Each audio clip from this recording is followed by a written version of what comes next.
Okey, Assalamualaikum anak-anak tahun 6. Okey, kita pergi kepada contoh soalan M1. Okey, dalam soalan ni ada jarak antara kedai, rumah Siti, masjid dan juga perpustakaan. Soalan A, nyatakan nisbah jarak.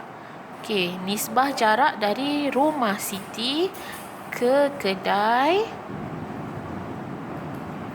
Rumah Siti ke kedai, tengok balik.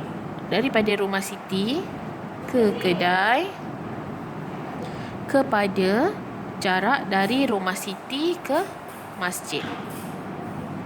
Okey, nisbah. Kalau nisbah, kita perlukan cara tulis nisbah macam ni Dia kena ada satu nombor nisbah kepada satu nombor. Okey, mula-mula jarak Siti ke kedai. Pada rumah Siti ke kedai 4 kilometer.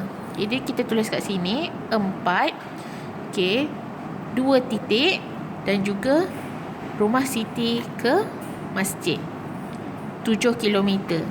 Jadi 7. Okey, ini sahaja jawapannya sebab dia dah sedia dalam bentuk nisbah. Okey, untuk soalan B pula agak panjang. Okey, jarak perpustakaan dari masjid okey, yang ni adalah 140% daripada jarak kedai ke masjid. Kedai ke masjid. Ni daripada sini ke sini. Okey, maksudnya masjid ke perpustakaan 140, kedai ke masjid 100%.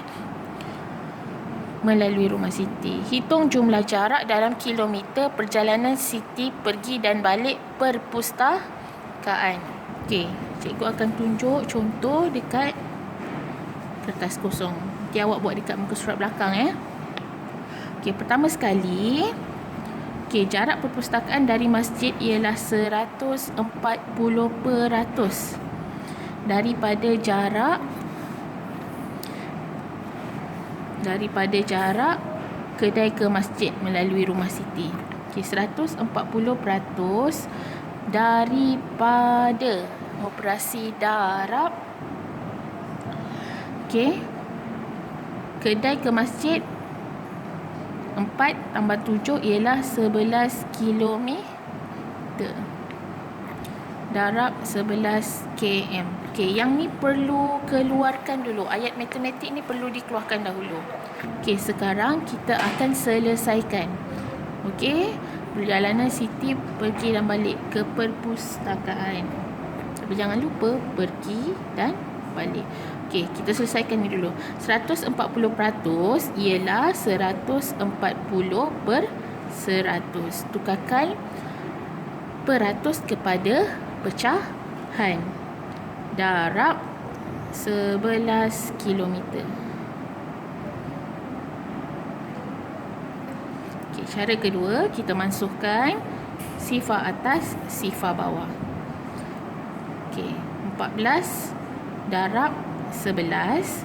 Okey, ni cikgu guna darab mudah 14 darab 11 ialah 154/10. Okey, macam mana nak selesaikan? Jangan lupa unitnya ialah kilometer. Bahagi 10, ingat kita cuma lukis titik perpuluhan, bahagikan titik perpuluhan akan ke kiri. Jadi jawapannya 15.4 kilometer. Okey, 15.4 kilometer ni, okey, Siti pergi dan balik perpustakaan. Okey, ini baru satu hala. Jangan lupa tu dari ni, yang ni 15.4 km.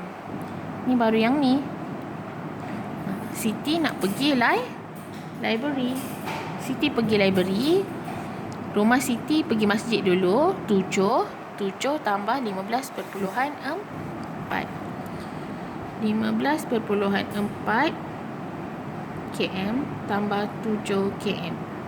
Siti nak pergi library. Sorry.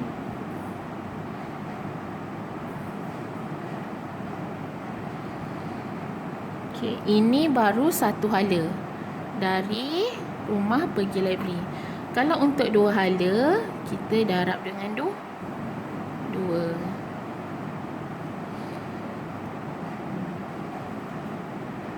Ini jawapan akhir.